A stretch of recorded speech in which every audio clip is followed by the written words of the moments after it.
الحمد لله رب العالمين والصلاة والسلام على سيد المرسلين وعلى آله وصحبه أجمعين.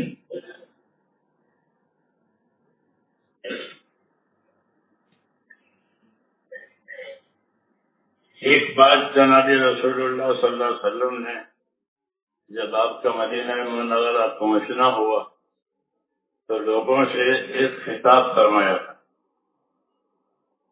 پہلا اس میں یہ رہبری فرمائی کہ من اصلح ما بینہ وبین اللہ اصلح اللہ ما بینہ وبین خلقہ. حضرت رحمۃ اللہ علیہ نے بھی حیات الصحابہ میں اس کو لکھا ہے کہ من اصلح ما بینہ وبین اللہ اصلح اللہ ما بینہ وبین خلقہ. کہ جو بھی لوگ اپنا اور خدا کا معاملہ ٹھیک کر لیں گے تو اللہ ان کا اور مخلوق والا معاملہ ٹھیک کر دے گا. یہ علاج بتایا حالات کا، اس لیے کہ بعض مرتبہ بندوں کی کمی کوتاہی یا زیادتی کی وجہ سے اللہ تعالیٰ مل پر حالات لاتے ہیں، اور حالات کا کوئی علاج نہیں کر سکتا سوائے اللہ کے. ہاں، کہ وہ انہیں کی طرف سے آتے ہیں حالات. تو یہ نہیں بتایا، علاج کے طور پر بتایا کہ من اصلح ما بینہ وبین اللہ اصلح اللہ ما بینہ وبین خلقہ. کہ جو لوگ اپنا اور خدا کا معاملہ صحیح کر لیں گے تو اللہ ان کا اور مخلوق والا معاملہ صحیح کر دے گا. پھر ان کے آپس کے معاملات ہوں گے یا آسمانی سلطانی معاملات ہوں گے، جی ہاں، وہ سب صحیح ہو جائیں گے ایک کے صحیح ہونے سے. وہ ایک کا صحیح کیا ہوگا کہ اللہ تعالیٰ سے معاملہ صحیح ہو گیا کہ اللہ ان سے راضی ہے. تو اللہ کا راضی ہو جانا یہ سب سے بڑی بات ہے. رضوان من اللہ اکبر، کہ اللہ کا راضی ہو جانا یہ تو سب سے بڑی بات ہے کہ اللہ راضی ہو گیا. جی ہاں، عیسیٰ علیہ السلام سے کسی نے پوچھا کہ سب سے زیادہ خطرناک بات کیا ہے، ڈرنے کی بات کیا ہے؟ فرمایا اللہ کا غضبناک ہونا. اس کے مقابل میں اس سے اللہ کا راضی ہو جانا یہ سب سے بڑی خیر ہے. تو عیسیٰ علیہ السلام نے اس کا جواب یہ دیا کہ بھئی سب سے زیادہ خطرناک چیز، ڈرنے کی چیز، کہ وہ اللہ کا ناراض ہونا ہے، کہ اللہ کا غضبناک ہو گیا. کہ پھر گیا وَمَن يَحْلِلْ عَلَيْهِ غَضَبُهُ، ہاں، وَمَن يَحْلِلْ عَلَيْهِ غَضَبِي فَقَدْ هَوَىٰ، کہ جس پر میرا غصہ اترا وہ تو کام سے گیا. تو عیسیٰ علیہ السلام نے یہ جواب دیا کہ سب سے زیادہ ڈرنے کی چیز اور خطرے کی چیز وہ یہ ہے کہ اللہ تعالیٰ ناراض ہو جاتا. تو اللہ تعالیٰ کی ناراضگی سے شدید ہے، جس سے اس کا راضی ہونا بہت بڑی خیر ہے. رضوان من اللہ اکبر، کہ اللہ راضی ہو گیا. تو اللہ تعالیٰ کس چیز سے راضی ہوگا؟ ہاں، تو اللہ تعالیٰ جو راضی ہوگا وہ اپنی اطاعت اور حکم برداری سے راضی ہوگا. کہ بندوں نے اللہ تعالیٰ کے حکموں کو پورا کیا ہے، ان کے تقاضے پورے کیے ہیں، ان کو ادا کیا ہے. ہاں، کہ یہی رضامندی ہے. جیسے صحابہ کرام کے بارے میں ہے کہ اللہ ان سے راضی ہو گیا، رضی اللہ عنہم، کہ اللہ ان سے راضی ہو گیا. تو اللہ کی رضا کا تعلق جو ہے وہ اپنے دین سے، اس لیے اپنے دین کو سنبھالنا بھی ہے اور اپنے آپ کو اپنے دین کا پابند بھی کرنا ہے. اپنے دین کو سنبھالنے کا مطلب یہ ہے کہ اچھی طرح دین سیکھے سمجھے. ہاں دین تو سنبھلا ہوا ہے، دین تو حق ہے، لیکن اس کو اچھی طرح سیکھے، اچھی طرح سمجھے، کیوں کہ یہ بنیاد ہے۔ مثلاً دعا میں آپ نے یہ دعا مانگی ہے، اللہم اصلح لی دینی الذی هو عصمت امری، یا اللہ میرے لیے میرا دین سنوار دے۔ ہاں تو دین سنوارنے کا مطلب یہ ہے کہ اپنے آپ کو صحیح طریقے سے اپنے دین کا پابند کرے، اخلاص کے ساتھ، اتباع کے ساتھ، جی ہاں، فرائض کی ادائیگی، حرام سے بچنے کے ساتھ، دوسروں کے حقوق کی رعایت کے ساتھ وغیرہ، یہ سب چیزیں اس میں آ جاتی ہیں دین میں۔ تو اس کی دعا مانگی تھی کہ اللہم اصلح لی دینی الذی هو عصمت امری، کہ یا اللہ میرا دین میرے لیے سنوار دے، کہ وہ تو میرے کام کی اصل بنیاد ہے۔ اس لیے کہ جو چیزیں آئے گی، برکات آئے گی یا حالات آئیں گے، وہ دین کی وجہ سے آئے گی۔ وَلَوْ أَنَّ أَهْلَ الْقُرَىٰ آمَنُوا وَاتَّقَوْا لَفَتَحْنَا عَلَيْهِمْ بَرَكَاتٍ مِّنَ السَّمَاءِ وَالْأَرْضِ، کہ شہروں میں رہنے والے، بستیوں میں رہنے والے اپنا ایمان یقین صحیح کریں اور اپنے آپ کو اللہ سے ڈرا کر کے چلائیں، تو ان کے لیے آسمان کی برکتیں بھی ہیں اور زمین کی برکتیں بھی ہیں، کہ آسمان بہترین پانی اتارے گا اور زمین جو ہے اپنے خیالات نکالے گی، تو زمین سے بھی دیں گے، آسمان سے بھی دیں گے، یوں کہہ رہے ہیں کہ ان کی حیات اور حالت صحیح رہی تو ان کو آسمان سے بھی اللہ دے گا اور زمین سے بھی اللہ دے گا۔ جی ہاں، یہ بشارتیں ہیں۔ جی ہاں، اور یہ بشارتیں اس لیے ہیں تاکہ زندگیوں کا رخ اللہ کی اطاعت کی طرف جائے۔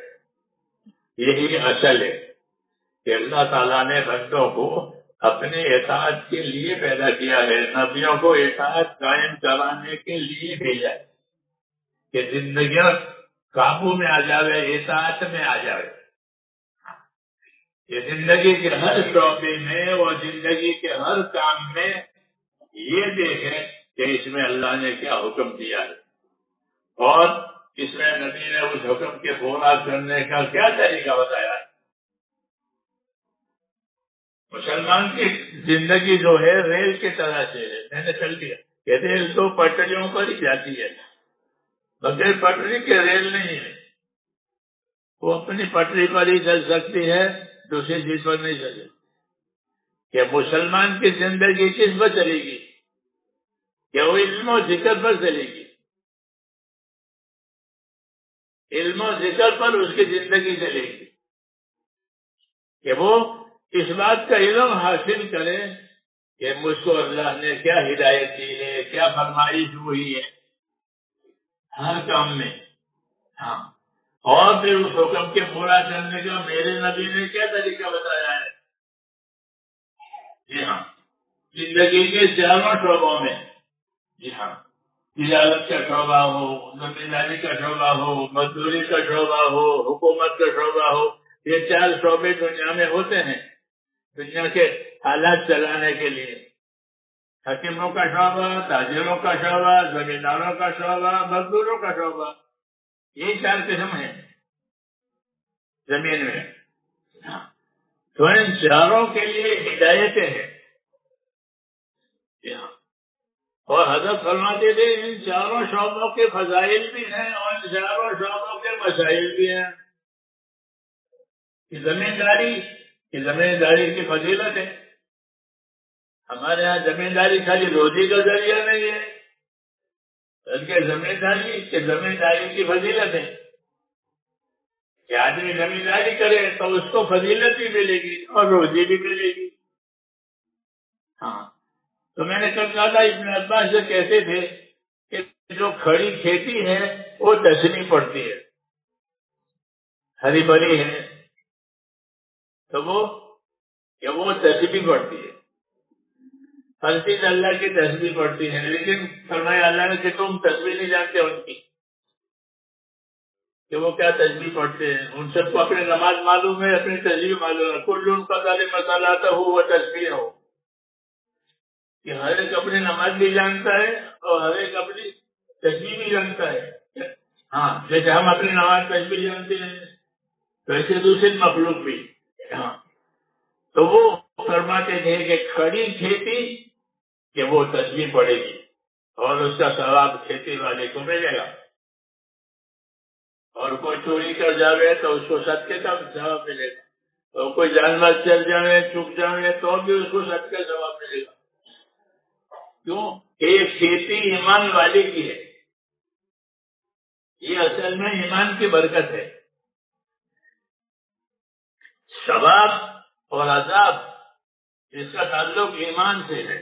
جی ہاں, ایمان کے مطابق کام ہے کہ پھر ثواب ہی ثواب ہے. ایمان کے خلاف کام کیا کہ پھر مصیبت.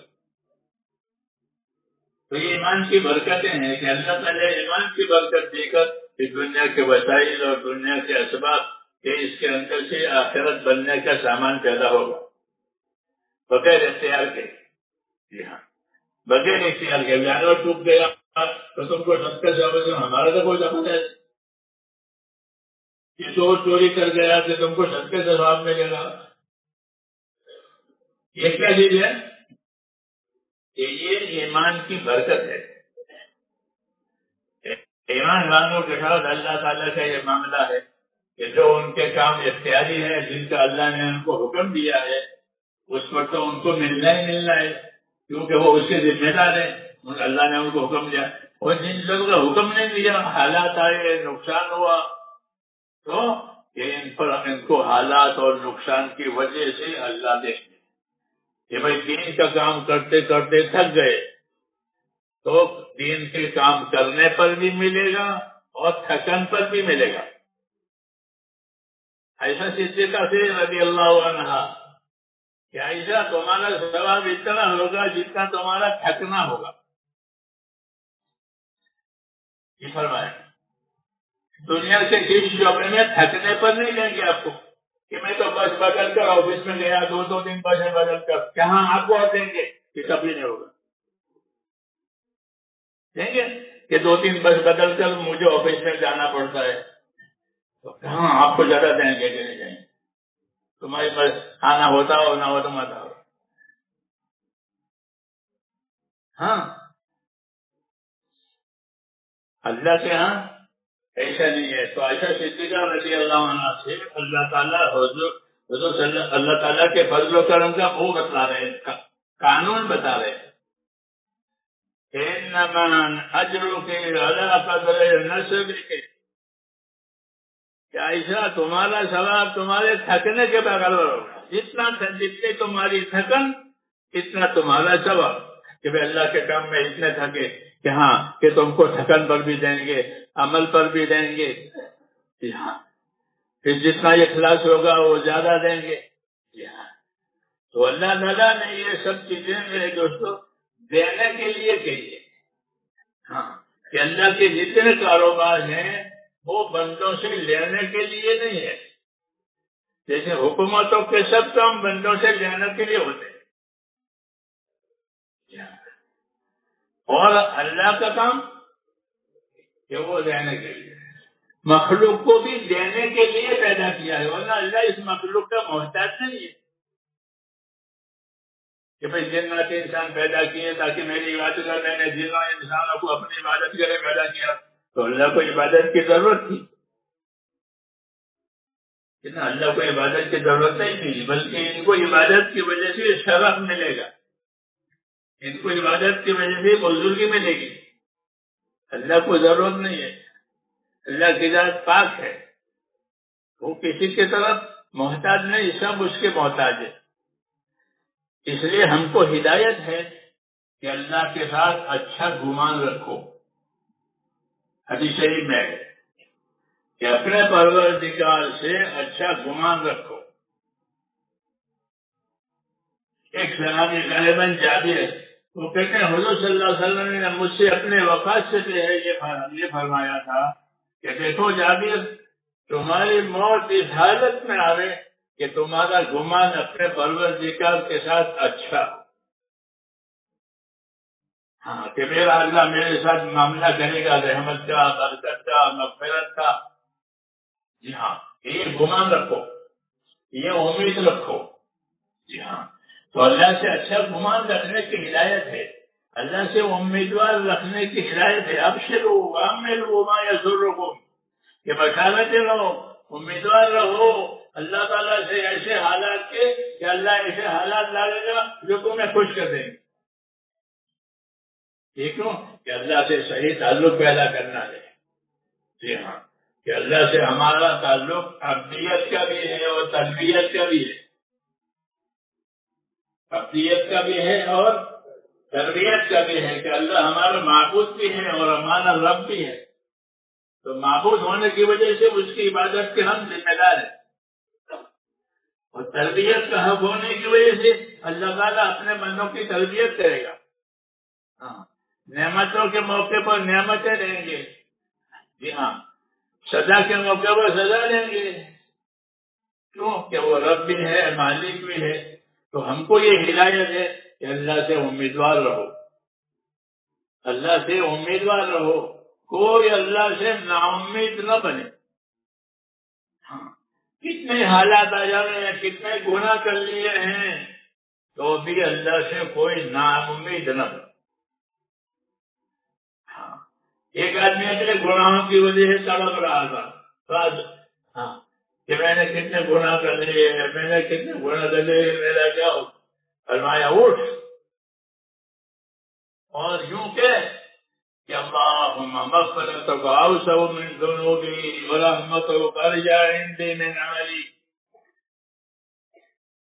یہ اس کو سکھایا ہے، اور یہی سیکھنے کی باتیں ہیں تاکہ اللہ سے معاملہ اور تعلق صحیح ہو جائے. ہاں، اللہ ہماری عبادت کا محتاج نہیں ہے، لیکن ہم اس کے کرم کے محتاج ہیں. ہم اس کے کرم کے محتاج ہیں، اور کرم کے لیے ساری مخلوق بنائی ہے کہ ان کو دینا ہے. ہاں، تو وہ تڑپ رہا تھا، واہ جونبا واہ جونبا، ہائے میرے گناہ، ہائے میرے گناہ، میرا کیا ہوگا؟ تو اس کو فرمایا کہ اٹھ، اور یوں کہ اللہم مغفرتک اوسع من ذنوبی ورحمتک ارجع عندی من عملی. ہاں، یہ بات نبی ہی سکھا سکتا ہے، یہ ایسی ہدایت ہے. جی ہاں، کہ اللہم مغفرتک اوسع من ذنوبی، اس کا مطلب یہ کہ اللہ تیری مغفرت جو ہے وہ تو میرے گناہوں سے بہت زیادہ ہے. آدمی کے گناہ تو محدود ہے، 100 سال کے گناہ ہوں گے، اور کتنے ہوں گے؟ مان لیا کہ اس کی زندگی 100 سال گناہوں میں گزری، اللہ کو تو مانتا تھا مگر گناہ میں تو 100 سال. لیکن اللہ کی مغفرت یہ اس کی تو کوئی حد ہی نہیں ہے، کیونکہ اللہ کی ہر صفت لامحدود ہے.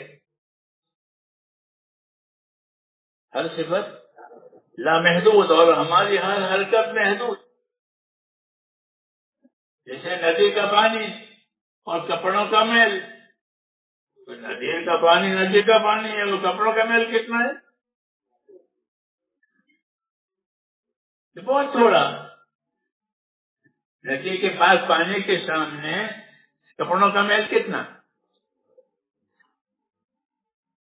تو ایسے ہی ہو گیا اللہ تعالیٰ کی مغفرت کے سامنے ہمارے گناہ کہ وہ بہت کم ہے.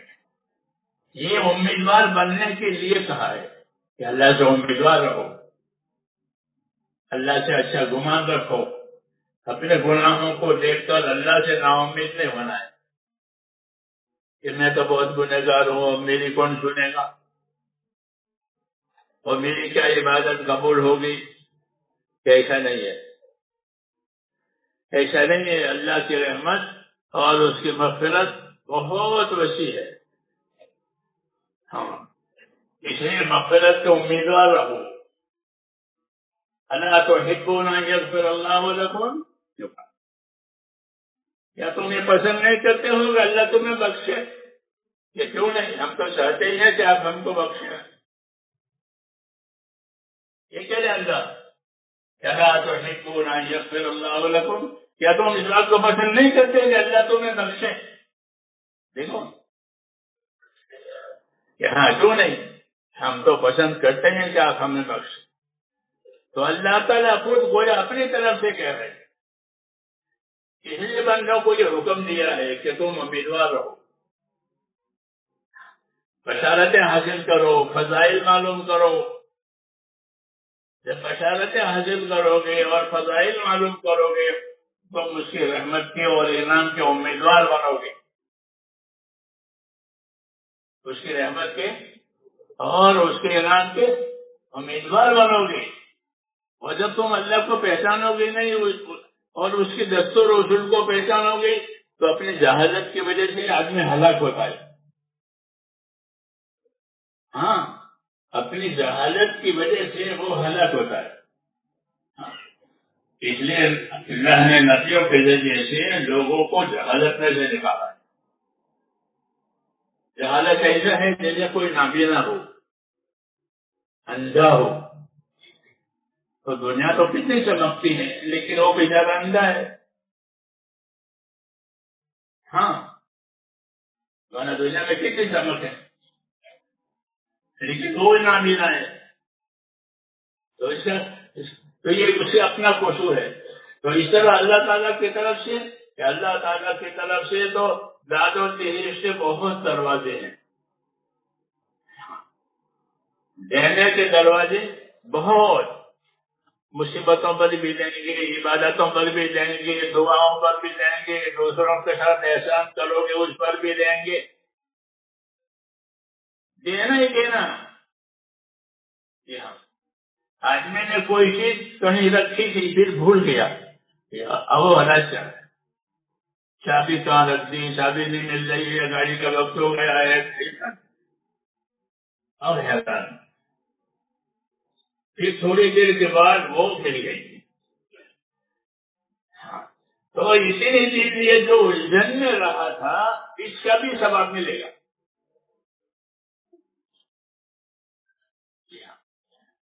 الجھن میں رہا، اپنے چیز رکھ کے بھول گیا۔ یہ اللہ تعالیٰ کی دین کی مثالیں ہیں۔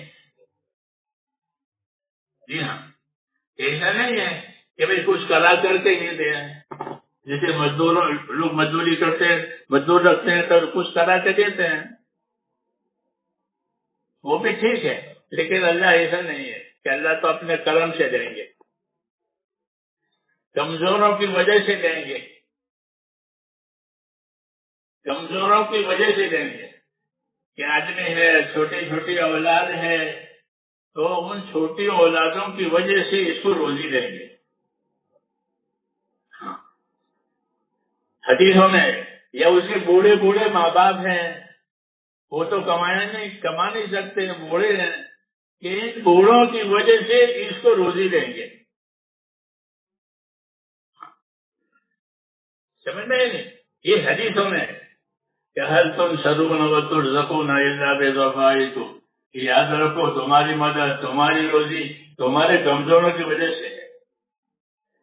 اور بیٹا سمجھتا ہے میں کما کے لا رہا ہوں کہ تو اس کو کمائی ان کی وجہ سے مل جائے، کیونکہ یہ کما نہیں سکتے، بوڑھے ہیں، معذور ہیں، یا چھوٹے چھوٹے بچے ہیں، وہ کب کمانے جائیں گے؟ تو ان کی وجہ سے اللہ تم کو دیتا ہے۔ تو جب وہ کبھی ان پر کوئی زیادتی کرے تو حضور فرماتے ہیں اللہ کا ترز کو بھی، تو ان میں کیا جب تیری وجہ، ان کی وجہ ہے تو اس کو روزی ملتی ہے، تو اللہ کے بھید کو نہیں جانتا، تو اللہ کے بھید کو نہیں جانتا تم۔ ہاں، ہوتا ہے نا، ماں باپ سے لڑتے ہیں، بہویں لڑتی ہیں کہ ہم پال رہے ہیں، کہ تم نہیں پال رہے، وہ تم کو روزی ان کی وجہ سے دی جا رہی ہے۔ اللہ کا ترز کو بھی، تجھے پتہ نہیں ہے ان کی وجہ سے تجھے مل رہا ہے۔ تو اللہ کی یہ شانیں ہیں۔ جی ہاں، اور نبی کا یہی کام ہے کہ اللہ کی شانوں کو، اللہ کی صفاتوں کو ایسی کھولے کہ لوگ اللہ کی طرف آ جائیں. جی ہاں، یہ اللہ کے کھانے ہیں. ہاں، یہ پیدا ہونے سے پہلے بچے کے لیے اس کی ماں کی چھاتیوں میں دودھ آ جاتا ہے. ہاں، ابھی وہ پیدا نہیں ہوا، اس سے پہلے اس کا انتظام ہو گیا. جی ہاں، ایسے ہر چیز اللہ تعالیٰ کی ہر چیز کہ وہ اپنے بندوں کو دینے کے لیے ہے، لینے کے لیے کچھ نہیں. اللہ بے نیاز ہے. ہاں، وہ مخلوق جو پیدا کی ہے تو وہ ان کو دینے کے لیے پیدا کی ہے. آپ سنو، مخلوق خالی بنے آدم تھوڑے ہیں، کتنے مخلوق ہیں، بڑی بڑی مخلوق، بڑی بڑی مخلوق. ہاں، تو ان کو کون روزی دے رہا ہے؟ ان کو کون پال رہا ہے؟ ایک اللہ پال رہا ہے، جن کے ہاتھ بھی نہیں ہے، پل بھی نہیں ہے، پاؤں بھی نہیں ہے. چھوٹی کو بھی روزی دے. کتنی کمزور مخلوق ہے چھوٹی. شام کو بھی روزی دے. شام کا منہ ہے کھانے کے لیے، اور کچھ نہیں ہے، نہ پر نہ پنجا نہ کچھ نہیں، خالی منہ دے رکھا ہے شام کو. جی ہاں، تو کیا کھاتا ہوگا؟ کیا کہا شیخ شاکر رحمۃ اللہ علیہ نے اللہ کی صفت کو بولا ہے. یہ تو کتنا بڑا رازق ہے کہ کمزور سے کمزور مخلوق کو بھی روزی دے، اور اس مخلوق کو بھی روزی دے کہ جس کے پاس کچھ نہیں ہے. مہیا کنے روزی مارو مور وگر چند دست بایم جو زور. کہ تو مار فارسی میں شام کو کہتے ہیں اور مور چونٹی کو کہتے ہیں. مار مور کہ تو سانپ اور چونٹی کی روزی بھی تیار کر کے ان کو دیتا ہے. حالانکہ چونٹی میں طاقت نہیں ہے اور سانپ کے پاس کوئی وسائل نہیں ہے، نہ پر ہے، نہ پاؤں ہے، نہ کچھ بھی نہیں، خالی منہ ہے. جی ہاں، تو ان کو بھی روز دے قدرت دکھانے کے لیے. یہ طریقہ ہے کہ اللہ سے تعلق پیدا کرنے کے لیے اللہ کی قدرت کو دیکھو. یہاں تو عظمت کا تعلق پیدا ہوگا. دوسرا، اللہ کی نعمت کو دیکھو تو محبت کا تعلق پیدا ہوگا. اللہ سے دونوں تعلق ہے، اس کی عظمت اور بزرگی کا بھی تعلق ہے کہ اللہ اکبر، اس سے بڑا کوئی نہیں ہے. تو عظمت کا تعلق اور محبت کا تعلق. تو اللہ کی عظمت کے لیے بڑی بڑی چیزیں ہیں کہ اس کو دیکھو کہ وہ تمہارے لیے بنائی ہے، وہ تمہارے کام کے لیے بنائی ہے. زمین کو، آسمان کو، چاند کو، سورج کو تمہارے لیے بنائی ہے. بڑی بڑی چیزیں. جی ہاں، کوئی نہیں بنا سکتا، کوئی نہیں چلا سکتا. اس طرح دوسری نعمتیں کہ وہ تمہارے کام کے لیے، تمہارے فائدے کے لیے بنائی ہے. تو اللہ کی عظمت بھی پیدا کرنے ہے، اللہ سے محبت بھی پیدا کرنے ہے. ہاں، اللہ سے محبت یہ بڑی بات ہے کہ اللہ تعالیٰ سے محبت ہو جاوے. جی ہاں، وہ پروردگار ہے، رحمتوں دینے والا ہے. ایمان کی محبت باقی ہے. اللہم حبب الینا الایمان، کہ اللہ ہم کو ایمان کی محبت ہے. ایمان اللہ کے تعلق کو کہتے ہیں، اللہ کے تعلق سے محبت. ہاں، یہ بڑی بات ہے کہ اللہ کے تعلق سے محبت کرنے والی، پھر محبت کے تقاضے سے اس کی اطاعت کرنے والی، یہ ولی کہلاتے ہیں. یہ ولی کہلاتے ہیں کہ ان کو اللہ سے محبت بھی ہے، اللہ سے تعلق بھی ہے، اور پھر وہ اللہ کی طرف سے آنے والی ذمہ داریوں کو بھی پورا کرتے ہیں. تو یہ لوگ اللہ تعالیٰ کے ولی ہے، اللہ کے دوست ہیں. تو اللہ تعالیٰ سے دوستی بھی ہوتی ہے اللہ سے. یہ اللہ تعالیٰ کے انعامات میں سے. اس لیے حدیثوں میں ہے کہ اللہ تعالیٰ سے اچھا گمان رکھو اور اللہ تعالیٰ سے امیدوار رہو، اور اس کی بشارتیں اور فضیلتیں معلوم کرو کہ تمہارے لیے کیا کیا انعام کے وعدے کیے ہیں. کہ فضائل میں جو ہے وہ انعام کے وعدے ہیں. فضائل کا مطلب یہ ہے کہ اللہ نے اپنے انعامات کے وعدے کیے ہیں کہ یہ دیں گے، یہ دیں گے، یہ دیں گے. یہ تو فضائل میں اللہ کے انعامات کے وعدے ہیں کہ تم مسجد کی طرف چلو گے تو تمہیں ہر قدم پر دیں گے، ہر قدم پر دیں گے، کہ ہر قدم پر ایک نیکی لکھی جائے گی، ایک خطا معاف ہوگی، ایک درجہ بلند ہوگا قدم پر۔ اللہ کے قدموں پر کہیں بھی نہیں ہے تو قدموں پر بھی دیتے ہیں، نماز کا انتظار کرے تو انتظار پر بھی دیتے ہیں۔ اللہ کے انتظار تو ہر جگہ ناگوار ہے۔ جی ہاں، چلو ویٹ کرو دنیا میں تو مصیبت ہو گئی ویٹ کرنے کی وجہ سے، لیکن یہاں انتظار کو عبادت بنایا۔ کیا بنایا؟ کہ نماز کے انتظار میں بیٹھے ہیں، کہ جو نماز کے انتظار میں ہے وہ نماز میں، تو دینے کے راستے بہت، ہاں، اصل عمل پر بھی دیں گے اور اصل عمل تک پہنچنے کے جتنے وسائل اسباب اختیار کرو گے کہ اس پر بھی دیں گے۔ ہاں، اس لیے فضائل کا ایک باب اللہ تعالیٰ نے نبیوں کے ذریعے سے کھولا ہے اور نبیوں کو بشیر و نذیر بنایا ہے۔ بشیر نذیر وہی ہے جو فضائل بتاوے۔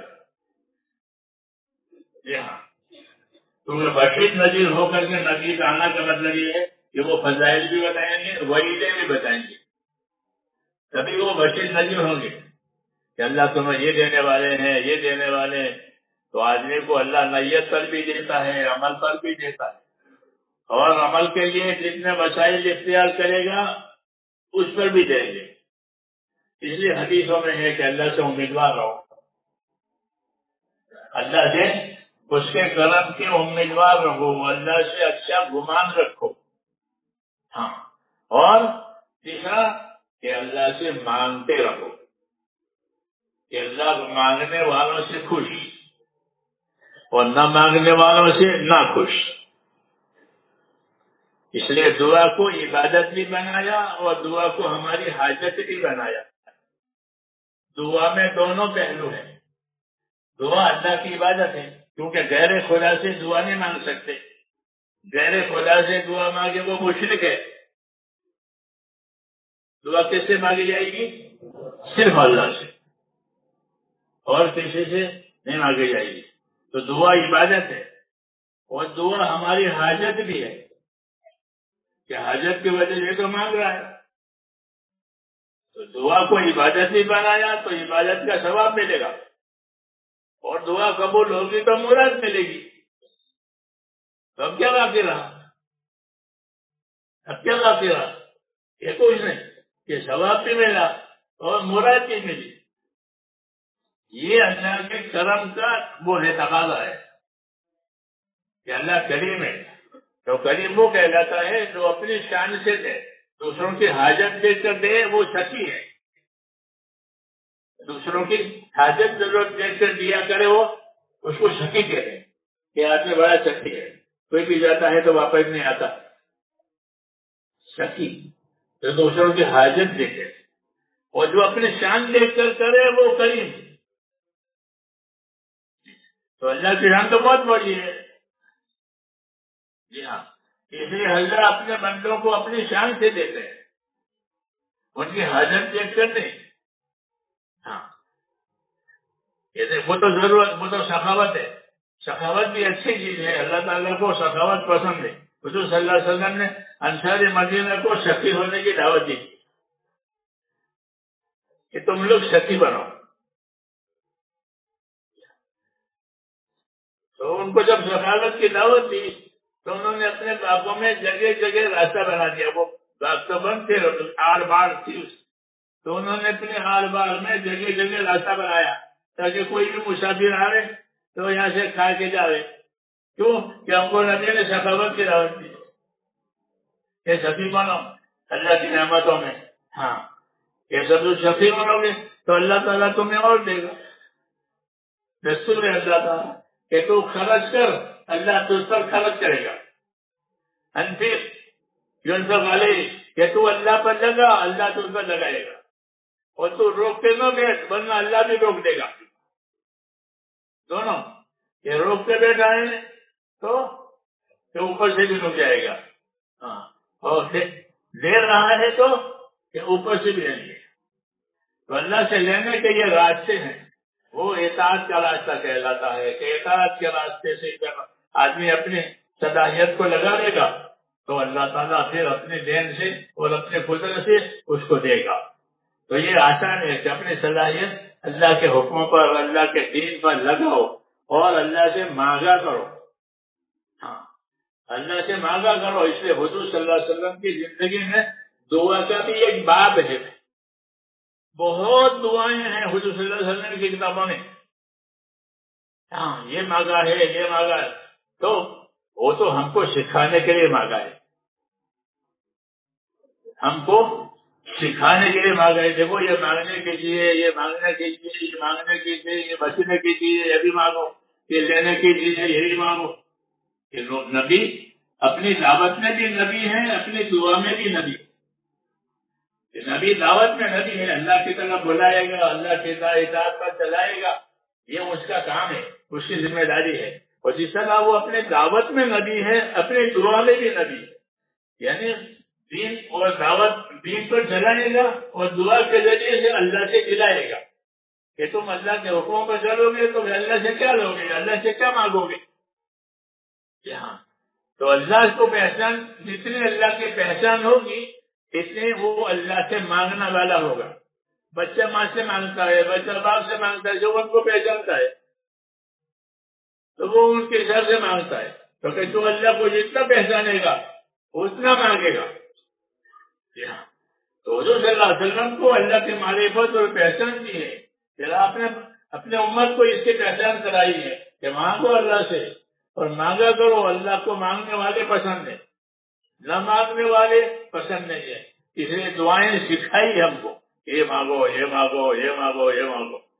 ہاں یہ سب لینے کے لیے ہے کہ اللہ کی ذات لینے کے لیے اس کے خزانے دینے کے لیے. ہاں اللہ کی اپنی ذات ان تمام چیزوں سے بھری ہے. اس لیے میرے دوستوں اللہ سے یہ تعلق پیدا کرنا ہے. ہاں بندگی کا عبدیت کا ایک ہی تعلق ہے اللہ سے ہمارا.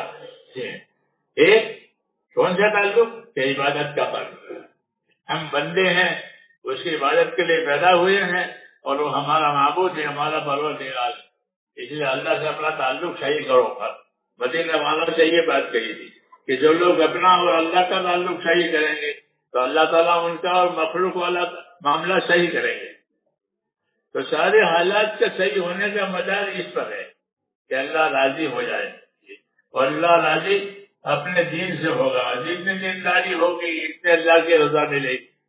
اس لیے اپنے آپ کو دیندار بنانا ہے اور صحیح چیزیں سیکھ کر کے اپنے آپ کو اس کا پابند بنانا ہے. اللہ مجھے اور آپ کو اس کی توفیق عطا فرمائے.